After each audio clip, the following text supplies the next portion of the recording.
¿Qué pasa to the pack? It is Pack here. Look, the Hall of Fame, it is something that every single NBA player when they enter the league would love to be on. The Hall of Fame actually has a very consistent kind of rule set. It's essentially players that were either the #1 option on championship teams or would be #1 options on really good playoff teams. That's essentially what the Hall of Fame is. Guys who are leaders, guys that are bucket getters. There is a lot of players that are missing on the Hall of Fame, and I can prove that based on the 2K ratings. I'm going to cover that in today's video. If you like that kind of content when it comes to NBA 2K player ratings and all that kind of stuff, please join the pack and subscribe. Let me elaborate though on what we're going to do. So look, a perfect example is that there's some players that haven't made the Hall of Fame just yet, like Chris Webber. It took forever for him to make it to the Hall of Fame, but he was clearly worthy of being in the Hall of Fame because of his 2K rating. He was a 93 overall, which was one of the highest rated players to not be in the Hall of Fame. I'm going to get players, okay, that have really high ratings, that are not in the Hall of Fame, and yet there's players that have lower ratings than them and have made it. That's what I'm going to do. Now, this first one may not be the most popular name, but that's why I'm here to educate you. At number 7, it is Walter Davis on the Phoenix Suns. He is a 91 overall. So Walter Davis is one of the greatest Suns players of all time. I actually think the Suns might be one of the most disrespected franchises in basketball history, in my personal opinion, and you'll see why in this video. But Walter Davis, he's a 2-time All-NBA player. This is a real big thing. I think being an All-NBA player is a really big deal because it basically says that you were one of the best in the league for multiple years. That's what Walter Davis was. He was 2-time All-NBA, and he was a 6-time All-Star. Like, that's the most All-Star appearances than anyone else on this list.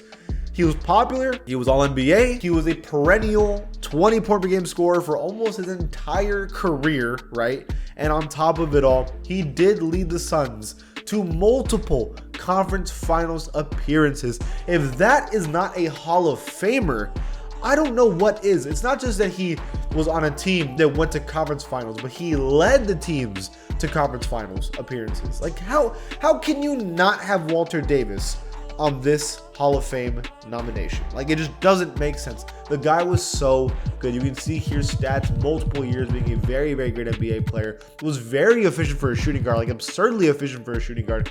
And when they started implementing three-pointers, he could low-key hit at the time. Walter Davis was amazing. The fact that he's not in the Hall of Fame is insane. I know he didn't have a lot of All-NBA appearances. He only had 2 of them, but it doesn't change the fact that he was clearly good and is one of the highest rated players of all time to not be in the Hall of Fame. It's disrespectful. The next player at number 6 is Jermaine ONeal, 91 overall. We forget how good Jermaine ONeal was. Look, I know that there was another O'Neal at the time that was a lot better, Mr. Shaq himself, but Jermaine was clearly good. He was a 3-time All-NBA player. He was a 6-time All-Star, which is the same as Walter Davis. So he was one of the most popular centers. He was one of the best centers for multiple years, okay? He led the Indiana Pacers to a conference finals. I mean, we are ringing bells right now as a non-debate Hall of Famer. And the stats for his prime. In his prime, he was dropping 20, 10, and 2 blocks a game, almost 3 blocks a game in his prime. So he was an elite defender. He was a solid scorer and a good rebounder. Was the efficiency great for a power forward / center? Not really. Was he bad? No. He was leading teams to conference finals. Like that to me is like, there's very few guys that have ever done that in NBA history. He was doing it. He was doing it. Jermaine ONeal, a non-debate Hall of Famer, one of the better ones, 91 overall. Especially, you know, the Hall of Fame always respects centers, or at least bigs. And to not have Jermaine ONeal, it feels kind of weird, doesn't it? The next player at number 5 is Shawn Marion. Shawn Marion is a 91 overall and is not a Hall of Famer. So some of you might think that maybe Shawn Marion doesn't deserve it. Let's talk about him for a second. So he was 2-time All-NBA and he was a 4-time All-Star. So you might be thinking that's good, but let's not act like that's amazing. Let me explain to you why Shawn Marion deserves to be in the Hall of Fame. Although he was only an All-NBA player twice. In his prime, he did average around 20 points per game, 10 rebounds, almost 12 rebounds a game. in his prime. You might be thinking these are okay numbers, they're pretty good, but there's a lot of guys that were dropping 20 and 10 for their careers in their prime. Here's the thing. In his absolute prime, he was dropping 2 steals a game and 1.5 blocks, meaning he was one of the best defenders in basketball for years. No, he didn't make any all-defensive teams at all, but there's no doubt that Shawn Marion was ridiculously good at defense, one of the best defenders every single year, while also being an All-NBA player, while also being an All-Star. And the big thing, he was a number 2 option on a Suns Conference Finals team, which was with Steve Nash. And the other Steve Nash team he was on, he was the 3rd option on that team that also went to the conference finals. So he was a top 3 player on 2 separate conference final teams. And then he was the 3rd best player on the Mavericks that won an NBA championship. This guy was a winner, a good scorer, a great defender. That is Hall of Fame status. If that isn't, then I don't know what is. Shawn Marion deserves to be there. The next player absolutely has to be Fat Lever 92 overall. So Fat Lever, that's not a name that it's household anymore. You know, there's a lot of guys in like the Nuggets all time, like Alex English, even Mutombo. Like these are guys that like you think of automatically when you think Nuggets and great players.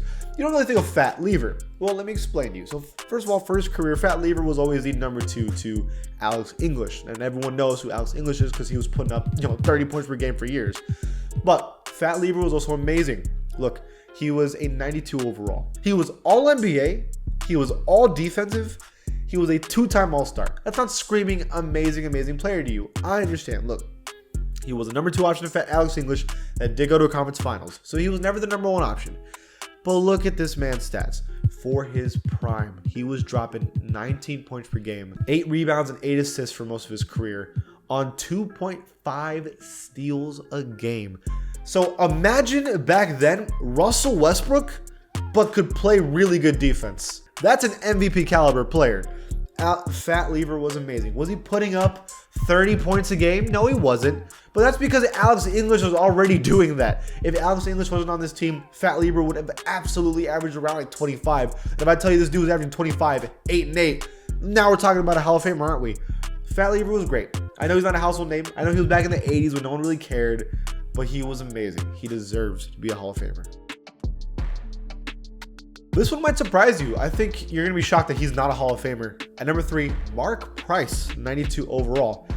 I'm surprised they don't have him in the Hall of Fame. Let me tell you his stuff. He's a 4-time All-NBA player. That's more than almost anyone on this list besides one other player.